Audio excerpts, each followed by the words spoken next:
diseminasi budaya positif di sekolah. Mohon bantuannya dan izinnya saya melakukan diseminasi kepada teman-teman sejawat saya. Ya Bu, untuk pelaksanaannya hari ini atau kapan? Soalnya hari ini Bu. Hari ini. Tadi kan kebetulan ada ANPK ya. Ini nanti bisa dimulai kita diseminasi bersama teman-teman setelah kita ANPK paling dari jam 12 lebih 10 menit dulu ya Bu ini ya. Kemudian untuk sarana prasarannya dipersiapkan. Sudah Bu, nanti saya menggunakan LCD proyektor dan nanti saya minta bantuan teman-teman juga untuk menghadiri. Ya, nanti akan disampaikan dulu biar teman-teman nanti sudah siap-siap. Terima kasih. Nanti materinya dipersiapkan, kemudian juga ada sidang sehingga dari apa yang Bina sampaikan nanti ada ilmu yang bisa didapatkan dari teman-teman untuk diimplementasikan di keluarga kita. Semangat ya Bu ya untuk biasa nyata itu ya. Terima kasih Bu. Ya, senantiasa. Kalau ada tugas yang nanti tidak Terima kasih banyak Bu.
Sudah siap. Bapak Ibu guru datang, anak-anak sudah siap.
warahmatullahi wabarakatuh.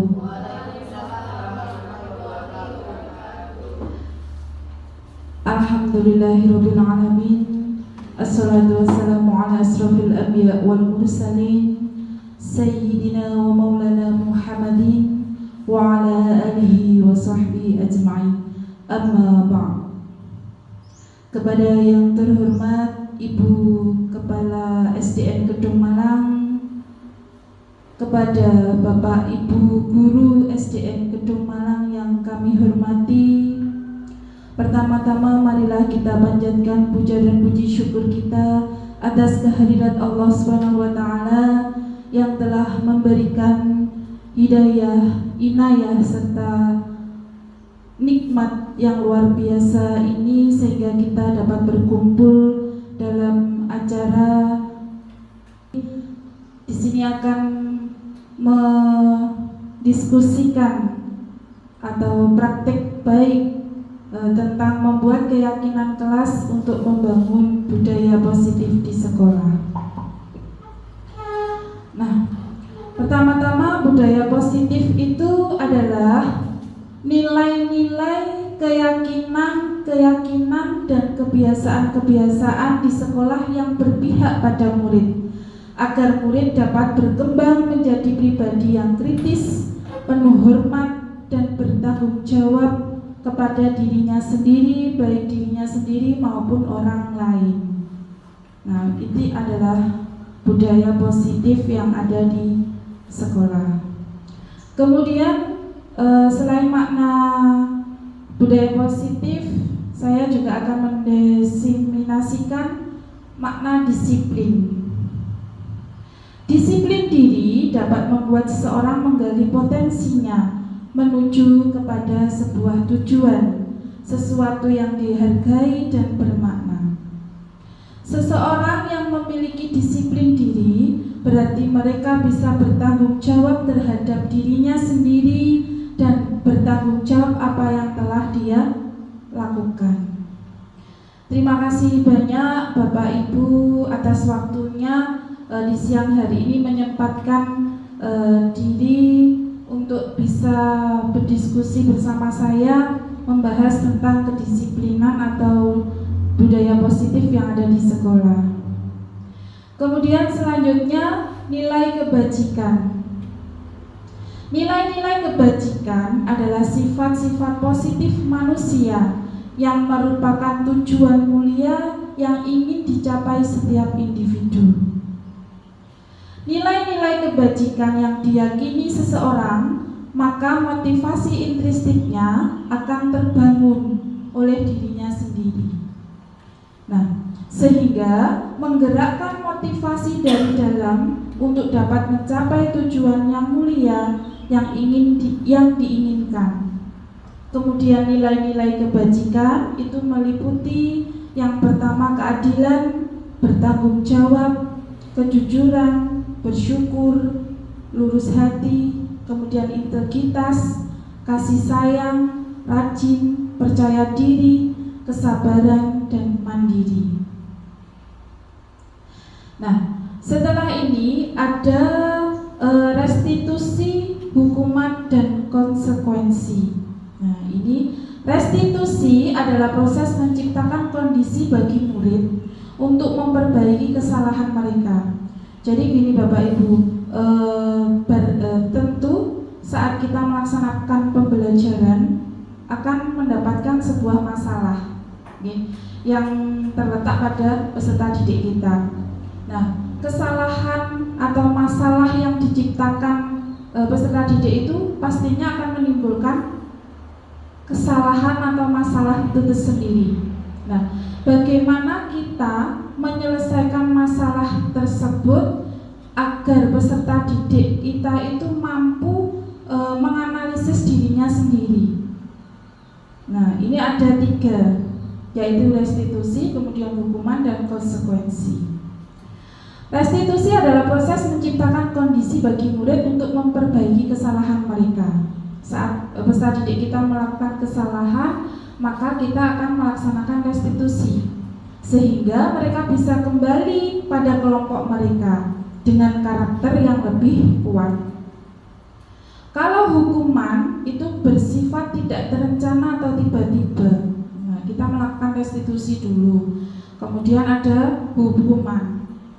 Kalau hukuman ini bersifat tidak terencana atau tiba-tiba, anak atau murid tidak tahu apa yang akan terjadi dan tidak dilibatkan.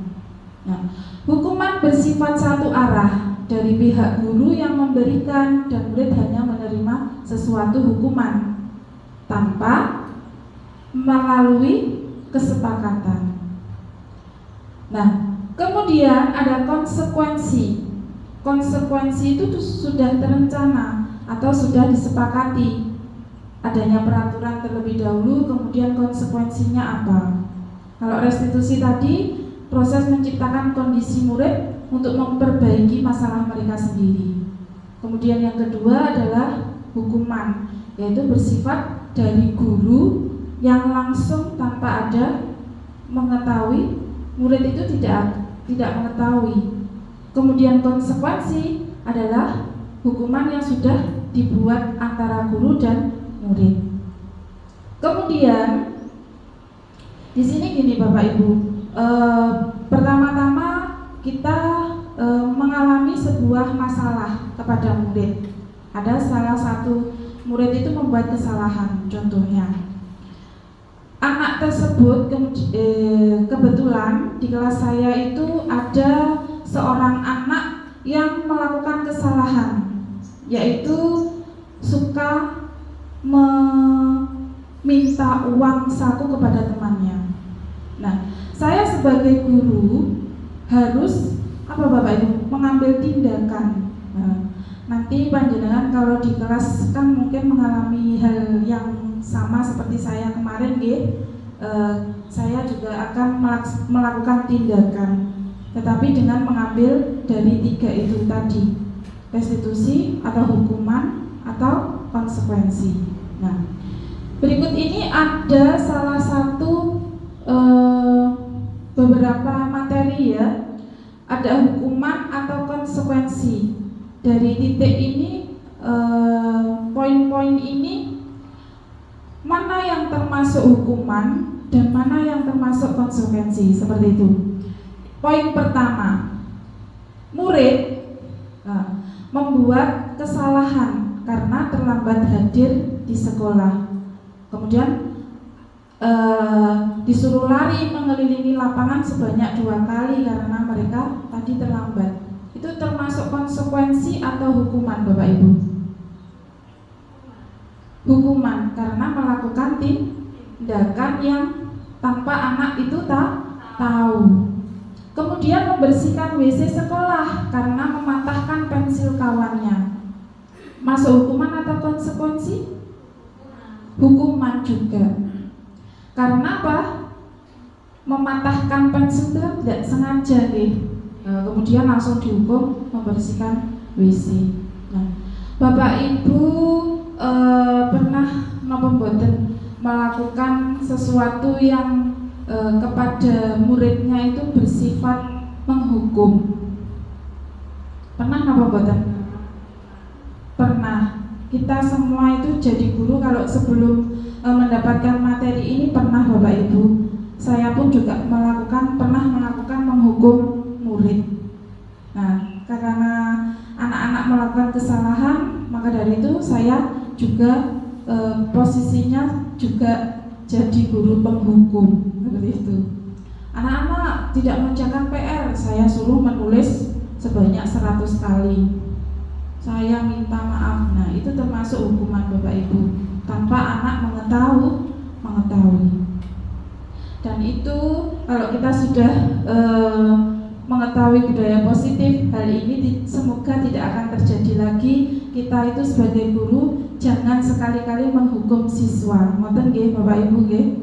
Karena mereka itu membutuhkan kasih sayang. Jadi kita perlu jangan sampai kalau mereka melakukan kesalahan kita menghukum, apalagi menghukum fisik. Kalau bisa diarahkan, direstitusi. Kenapa kok bisa melakukan hal seperti itu? Nah, seperti itu nggih Bapak Ibu nggih. Nah, di sini saya mempunyai video tentang 5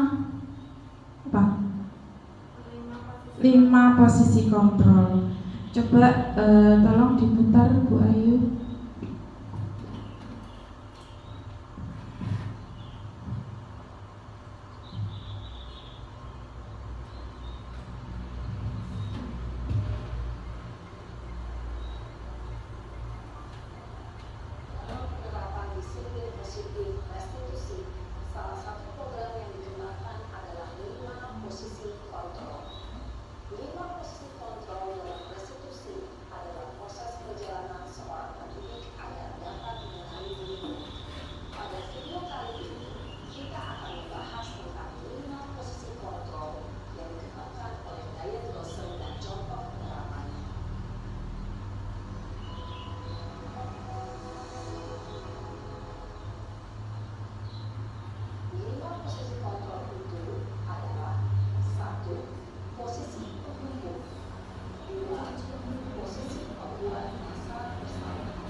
Ini ada sebuah kasus bahwa ada peserta didik yang terlambat. Nah, kita sebagai guru ini memiliki posisi kontrol untuk menjadi penghukum.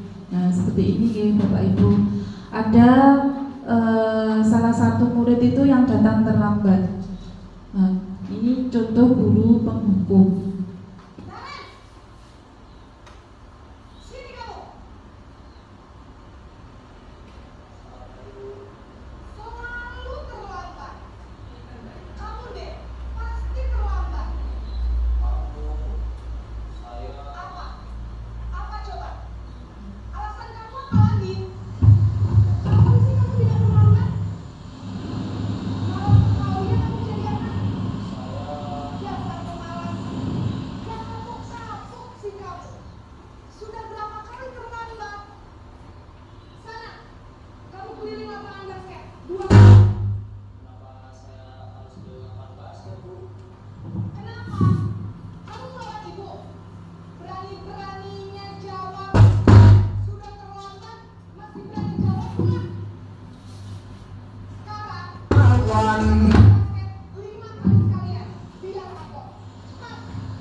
Nah, dari video ini tadi Bapak Ibu, jika kita itu sebagai guru menghukum muridnya karena hal sekecil apapun, disuruh lari, kamu sini, kenapa kamu nggak bawa kaos kaki warna putih, ayo lari. Nah, maka anak tersebut akan menjadi apa?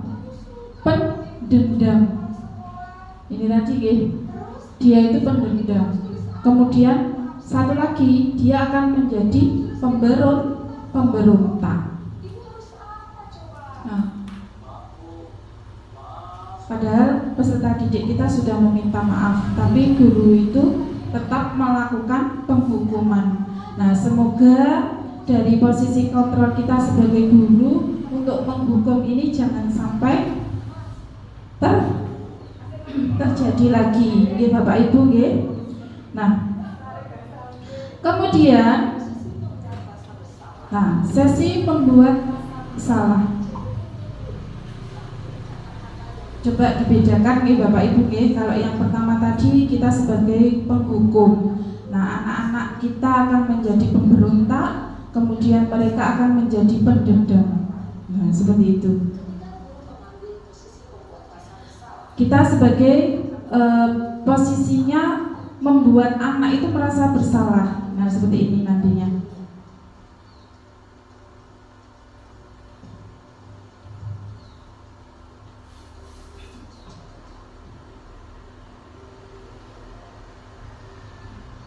Ada peserta didik yang datang, kemudian kita peserta didiknya itu membuat kesalahan.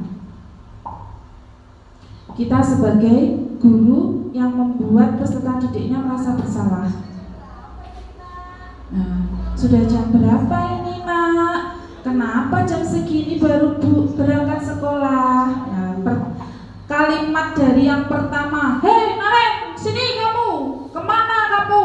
Dari tadi pagi kok baru berangkat sekolah, ini sudah jam berapa? Kalimatnya berbeda lagi dengan sebagai guru kita mendidik anak kita supaya merasa bersalah. Hei Naren, dari mana saja kamu? Jam segini kok baru berangkat sekolah. Nah, kalimatnya sudah berbeda. Maka perlakuan peserta didik kita juga akan berbeda.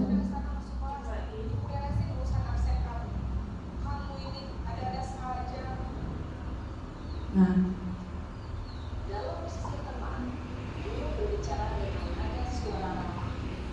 selain anak akan merasa bersalah, nah kita itu sebagai teman mengajak mereka untuk ayo diperbaiki lagi. Kalau hari ini berangkatnya jam 7.30, besok bagaimana kamu harus berangkat lebih awal lagi. Nah, maka dampaknya kepada murid itu akan menjadi senang. Ngoten nggih. Terus kemudian ada lagi posisi kontrol, selain penghukum, kemudian murid menjadi merasa bersalah, kemudian ada teman, dan selanjutnya pemantau. Ini masih menjadi teman Ibu Ayu nggih. Nah, ini teman. Nah, dipanggil itu. Aduh. Ini kayak murid kita ya, Bapak Ibu ya.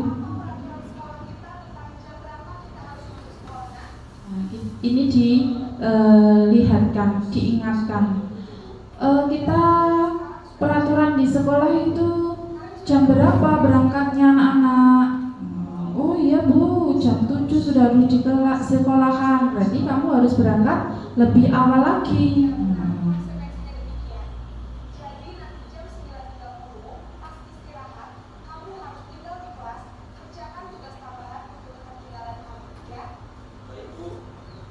Nah, ini kita sebagai teman.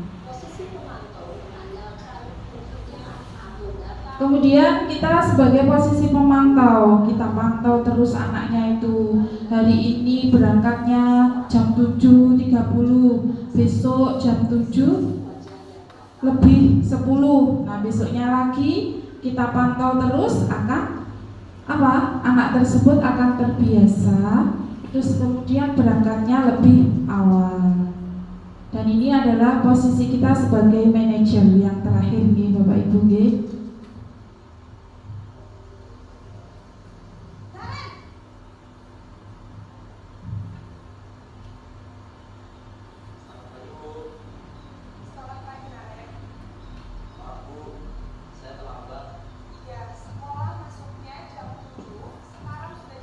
Nah, anak akan menyadari Bapak Ibu, nyapa kok dipanggil Naren. Nah, Bapak Ibu jenengan manggil muridnya itu mereka sudah merasa bersalah, sudah tahu salahnya apa. Ngoten nggih. Ini dia ditanya keyakinan kelasnya apa, kemudian konsekuensinya apa, itu diyakinkan.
Tujuan dari posisi ini adalah agar murid dapat berefleksi atas tindakannya. Guru akan terus memberikan pertanyaan-pertanyaan bermakna sehingga membuat murid dapat belajar dari kesalahannya dan mencari sebuah solusi untuk menyelesaikannya. Ibu dan Bapak guru hebat, setelah mengamati adegan kelima posisi kontrol tadi, Terima kasih Bu Ayu. Nah, jadi gini Bapak Ibu, semisal ini ada contoh murid saya kemarin yang meminta uang teman-temannya. Nah, posisi saya sama saya menjadi penghukum, saya akan menghukum murid saya. Saya akan menghukum dia lari lapangan atau menulis, nah, seperti itu. Tapi tidak saya lakukan Bapak Ibu, karena saya sudah mendapatkan ilmu yang sangat banyak Ibu Kepala Sekolah dari CGP ini, bahwasanya penghukum itu tidak ada. Ngoten nggih Bapak Ibu. Semoga ini nanti restitusi 5 posisi kontrol ini akan bermanfaat bagi panjenengan semua untuk digunakan kepada murid-muridnya. Jadi gini Bapak Ibu, posisi saya, jikalau saya jadi penghukum, saya akan menghukum murid saya yang melakukan kesalahan meminta uang dari teman-temannya. Tapi itu tidak saya lakukan. Saya mengambil posisi yang terakhir, yakni saya sebagai manajer. Saya panggil dia. Saya awalnya tidak saya panggil Bapak Ibu. Saya memilih untuk mencari sebabnya, kenapa kok dia itu bisa meminta uang kepada temannya. Saya tidak langsung kepada anak yang melakukan kesalahan tersebut. Nah, saya tanya pada ibu kantin, saya kolaborasi dengan beliau. Ibu kantin, ini anak ini itu kalau jajan itu sangunya berapa? Sangunya kalau ngasih uang ke panjenengan buat jajan itu berapa? Nah, pasti ibu kantin tahu, anak-anak yang setiap harinya membawa uang banyak, uang sedikit itu tahu dari beliau menjual makanan tersebut. Kemudian saya mendapatkan informasi kepada beliau, kalau anak ini tidak pernah jajan Bu, jajannya minta ke temannya. Oh, berarti ada satu kunci. Kemudian yang kedua, saya tanya ke teman-temannya, apa pernah dimintai uang saku oleh temannya ini? Iya. Kunci kedua. Baru saya melaksanakan restitusi itu, yaitu saya ambil posisi saya sebagai manajer. Yakni saya tanya, setiap orang itu selalu pernah melakukan kesalahan. Nah, seperti itu awalnya Bapak Ibu. Nah, agar apa? Agar suasana itu menjadi cair. Anak itu kita panggil itu tidak ketakutan. Saya juga pernah melakukan seperti itu. Setiap orang itu pernah melakukan kesalahan. Saya juga pernah, Bu Indah juga pernah melakukan kesalahan. Tapi kesalahan itu bisa diatasi kalau kita berani berkata jujur. Nah, pasti anak tersebut akan ngaku Bapak Ibu. Coba hari ini kamu melakukan kesalahan apa sih? Dia akan ngaku, Bu, saya tadi pas istirahat minta uangnya ini. Dia akan bicara sendiri. Jangan sampai anak diceluk, dipanggil, kemudian dihukum. Kamu jaluk ide kancamu ini. Nah, anak akan takut dong. Dari hal kita bertanya saja itu sudah membuat anak itu menjadi pikirannya sudah berkembang Bapak Ibu.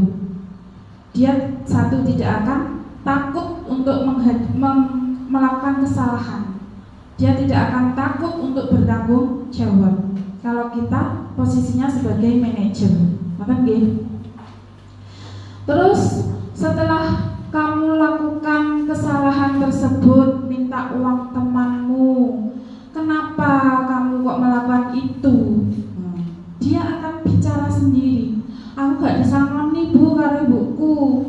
ibuku saya dikasih uang 2.000, tapi saya kasihkan ke ibuku lagi karena buat bangun rumah. Nah, dia kan bicara dengan sendirinya.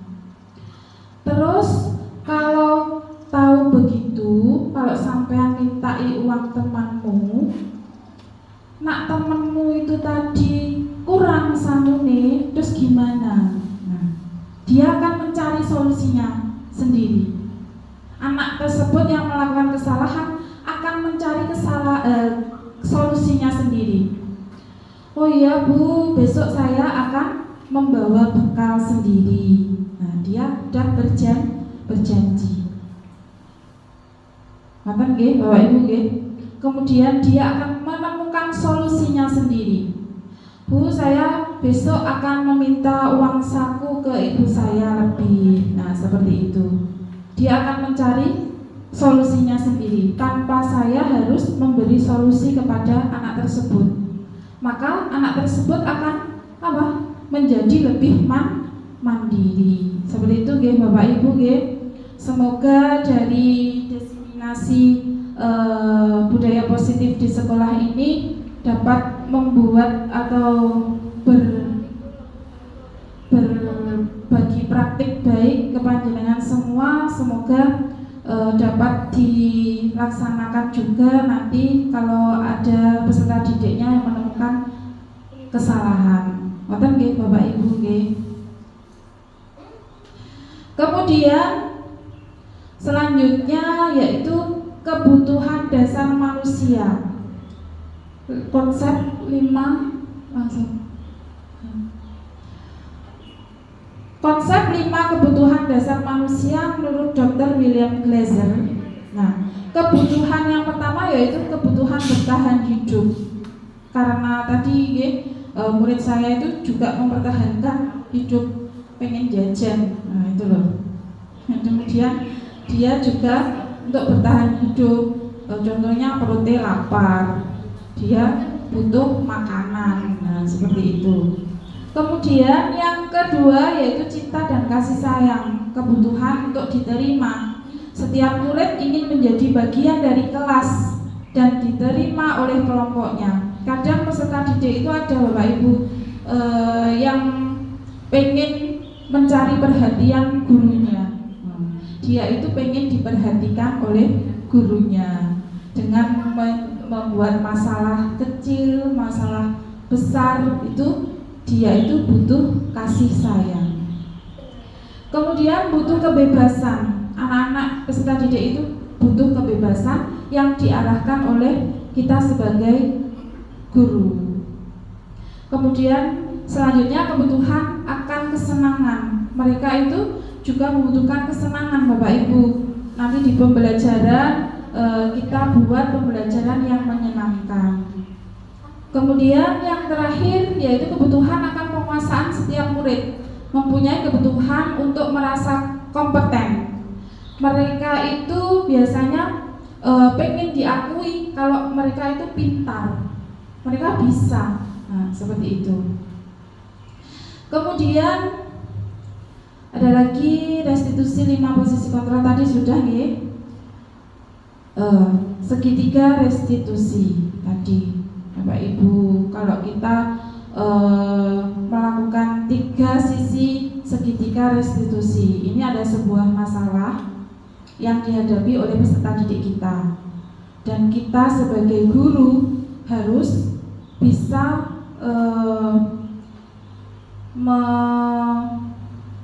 manage atau bagaimana menyelesaikan masalah tersebut agar peserta didik kita itu tidak akan merasa bersalah atau merasa dihakimi sendiri atau merasa dia itu tidak berharga di sini. Seperti itu nggih Bapak Ibu nggih. Segitiga restitusi adalah suatu proses dialog yang dijalankan oleh guru atau orang tua agar dapat menghasilkan murid yang mandiri dan bertanggung jawab. Nah, seperti yang tadi saya sampaikan, bahwa jika ada murid yang melakukan kesalahan, kita harus bisa membuat mereka itu menyadari kesalahannya, kemudian membuat konsekuensi pada dirinya, kemudian membuat keyakinan yang ada pada dirinya, dan bisa menghadapi masalah tersebut dengan mandiri. Kemudian saat guru di posisi manajer, aspek yang dikembangkan pada murid adalah motivasi intrinsik, sehingga nilai kebajikan dapat tumbuh dan berkembang menjadi kebiasaan positif yang salah satunya dapat membentuk kemandirian murid. Segitiga restitusi atau restitution triangle yang terdiri dari satu, menstabilkan identitas tadi yang saya lakukan, setiap orang itu mempunyai kesalahan, setiap orang itu mempunyai masalah, setiap orang itu tidak pernah sempurna, seperti itu. Jadi kita stabilkan situasinya. Kita itu kalau menghadapi murid yang bermasalah, kita stabilkan dulu agar mereka itu tidak ada rasa takut. Kemudian validasi tindakan yang salah. Nah, tadi yang saya lakukan untuk mengetahui mereka kesalahan mereka itu apa dan mereka mencari solusinya sendiri itu gimana. Nah, dia mampu untuk menyelesaikan dengan mandiri. Dan yang terakhir adalah menanyakan keyakinan. Lanjut. Pendekatan segitiga restitusi. Nah, sisi pertama yaitu menstabilkan identitas sebagai manajer. Kita itu sebagai guru jangan melakukan penghukuman lagi nih Bapak Ibu karena murid itu membutuhkan kasih sayang. Sekali lagi mereka itu membutuhkan kasih sayang. Dengan adanya hukuman mereka akan dendam pada kita. Tanpa kita sadari kalau kita sudah dendam, kalau sudah kita itu membentuk mereka untuk jadi pendendam, ilmu yang kita berikan kepada mereka tidak akan bermanfaat baginya. Seperti itu Bapak Ibu. Mari kita sama-sama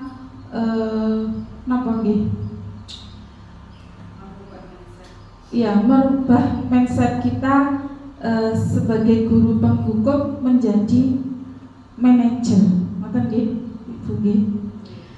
Kemudian yang pertama, berdasarkan prinsip membuat kesalahan adalah bagian dari proses pembelajaran. Berperan menggeser identitas murid dari identitas gagal ke identitas sukses. Kalau berarti kan kalau dia sudah melakukan kesalahan kan berarti dia merasa gagal, Bapak Ibu. Dia takut, aku nak ya kesalahan ini malah dibenci kalau guruku. Nah, kita buat dari kegagalan itu menjadi identitas lagi, menggeser mereka menjadi identitas yang sukses. Guru tidak akan menjadi pendendam. Dikasih mindset bahwa seorang guru tidak akan membenci muridnya, seperti itu. Kemudian jangan mengkritik murid yang sedang menjalani identitas gagal. Kalau mereka sudah melakukan kesalahan, jangan kita mengkritik murid. Gara-gara sampean iki mari duwite kancamu. Wah, mbok jaluki mari arek iki gak jajan. Mungkin tidak boleh Bapak Ibu. Dia sudah merasa gagal, terus jangan kritik lagi, anak akan menjadi lebih down. Nah, mengajukan pertanyaannya seperti ini, membuat kesalahan yang tidak wajar. Mengajukan pertanyaan ini kalau anak-anak membuat kesalahan yang tidak wajar, yaitu tadi manusia tidak ada yang sempurna. Kita bisa memperbaiki masalah ini. Saya tidak akan menanyakan kesalahannya, tetapi fokus bagaimana kamu itu memperbaiki masalah ini. Begitu Bapak Ibu. Apakah saat ini kamu tengah menjadi orang yang baik untuk dirimu sendiri? Anak itu dikasih keyakinan bahwa mereka itu bisa menghadapi masalah. Kemudian Yang kedua adalah validasi tindakan yang salah. Nah, tadi segitiga restitusi ada 3. Kalau posisi kontrol kita sebagai guru itu ada 5. Yang pertama tadi kita sebagai penghukum. Yang kedua tadi apa Bapak Ibu? Kita sebagai membuat murid merasa bersalah. Kemudian yang ketiga sebagai teman. Yang keempat menjadi monitor, pemantau. Kemudian yang terakhir kita menjadi manajer. Kalau segitiga restitusi kita itu menstabilkan identitas anak-anak dulu. Kita kalau murid kita melakukan kesalahan distabilkan. Sampai yakin nyapo, ojo koyo ngono. Nah, semua orang tadi Bapak Ibu semua orang itu pasti pernah melakukan kesalahan. Bu Indah juga begitu. Nah, seperti itu. Anak-anak akan menjadi nyaman dengan kita, lebih nyaman, dan mereka akan terbuka. Masalah mereka itu akan terselesaikan sendiri tanpa disadari mereka sudah membuat masalah itu selesai. Kemudian berdasarkan prinsip setiap perilaku berupaya memenuhi sesuatu kebutuhan tertentu. Guru akan bergeser pada pemikiran stimulus respon menjadi proaktif. Mengenali dan mengakui kebutuhan murid ini dapat memperbaiki hubungan dengan murid. Pernyataan atau pertanyaan disampaikan dengan nada suara tidak menghakimi dan tidak memojokkan murid. Jadi pertanyaan-pertanyaan yang panjenengan sampaikan ke murid itu nadanya juga harus diatur, Bapak Ibu. Jangan sampai kayak tadi, heran kenapa kamu? Nah, itu diusahakan, kenapa? Kamu tahu ini sudah jam berapa? Nah, itu kalimat yang diutarakan panjenengan itu akan dibawa oleh peserta didik kita sampai mereka meyakini bahwa mereka itu salah, menyadari kesalahannya sendiri. Ngoten nggih Bapak Ibu nggih. Kemudian mengajukan pertanyaan seperti ini. Kamu bisa saja bertindak lebih gegabah dari ini. Nah, kamu bisa saja bertindak lebih gegabah lagi dari ini. Tidak Bu, saya tidak akan mengulangi lagi. Mereka akan membuat kesepakatannya sendiri. Kamu bukan melakukannya tanpa suatu alasan tertentu. Kamu melakukannya karena mempertahankan sesuatu yang penting bagimu. Nah, kita itu posisinya juga menjadi teman, juga menjadi manajer. Ngoten nggih Bapak Ibu nggih. Selain kita menjadi manajer, kita juga akan menjadi teman murid kita. Mungkin kamu bisa mempelajari sesuatu perilaku yang baru, yang lebih efektif lagi. Bersediakah kamu mempelajarinya? Nah, mereka akan mengetahui, akan menyadari sendiri. Kemudian yang terakhir, yakni menanyakan keyakinan. Nah, setelah anak distabilkan, kemudian setelah distabilkan lagi, terus kemudian divalidasi tindakannya yang salah tadi apa, kemudian yang terakhir anak itu ditanyakan keyakinannya itu apa. Teori kontrol menyatakan bahwa pada dasarnya kita termotivasi secara intrinsik.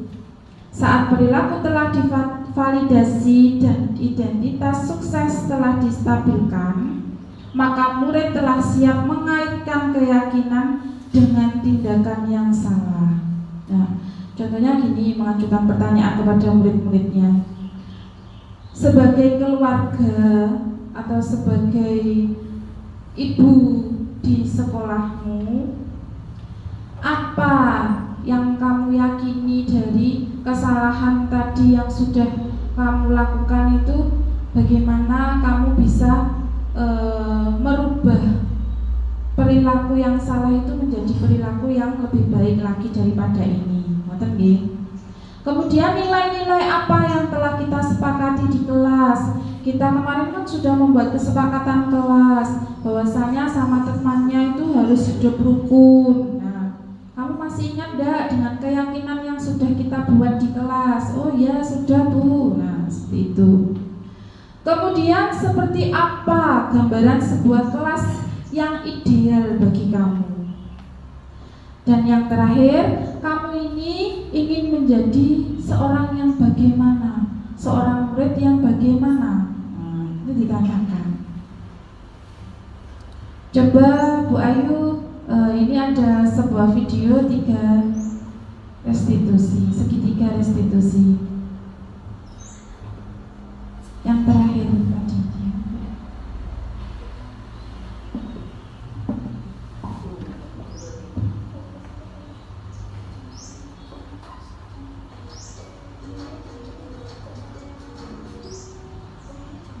Salam dan bahagia untuk menjadi Bapak Guru hebat. Pada video kali ini saya akan membahas program disiplin yang misalkan lingkungan sekolah yang dikenal dengan nama restitusi. Restitusi merupakan dari masa yang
Ini kita simak ada sebuah video dari Pak Guru yang sedang melakukan segitiga restitusi.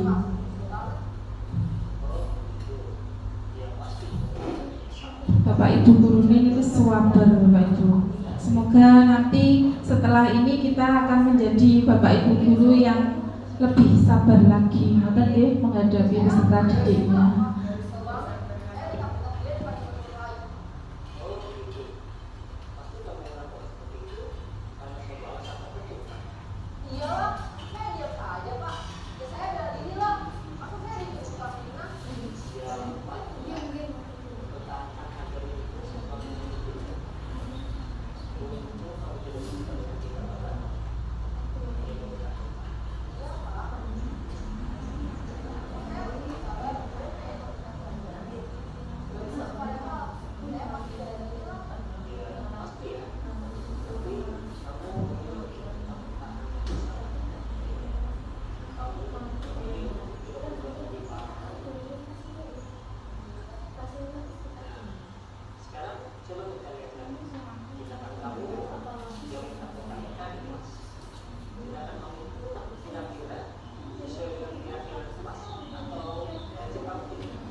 Ini ditanyakan keyakinan yang bagaimana, yang kamu butuhkan itu, pengenmu menjadi murid sebagaimana. Bu, Pak, aku ingin bebas, aku pengen belajar di luar. Nah, berarti kita akan mencari solusi bareng-bareng. Betul nggih Bapak Ibu nggih? kelihatan nggih? Suaranya mohon maaf belum bisa masuk ke sound Bapak Ibu.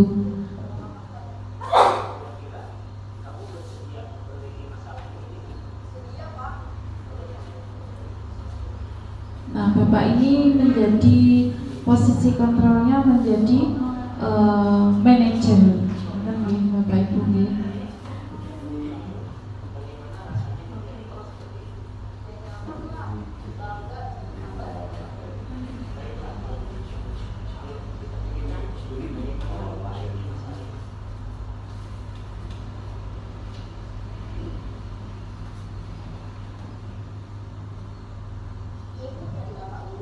Oke, terima kasih Bu Ayu.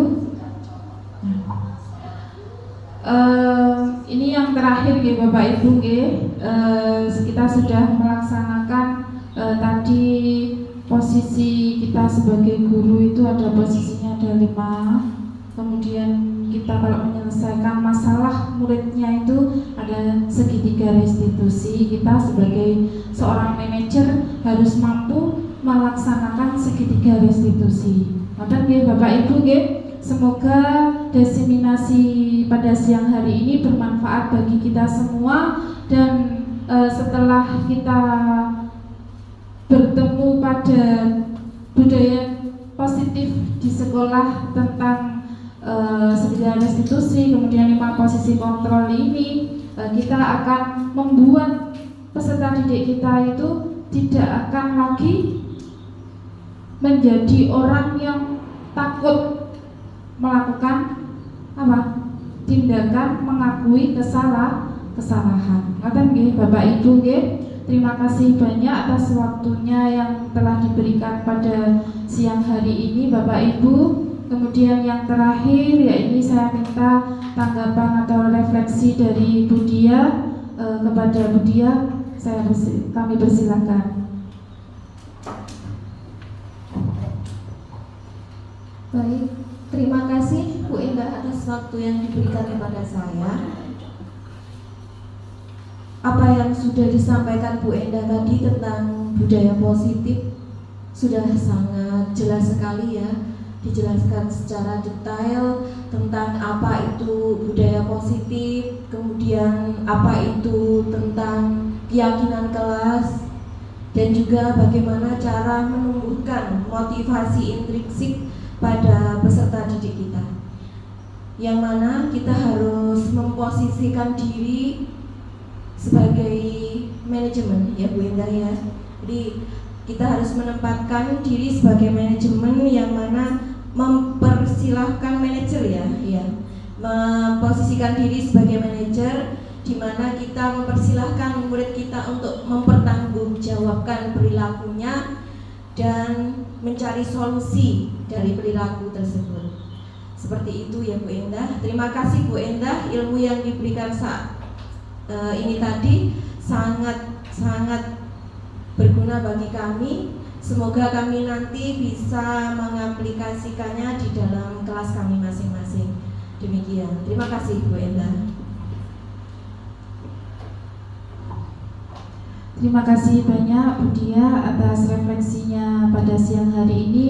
Terima kasih saya ucapkan sekali lagi kepada Bapak Ibu Guru SDN Kedung Malang sudah memberikan waktunya untuk diseminasi budaya positif di sekolah.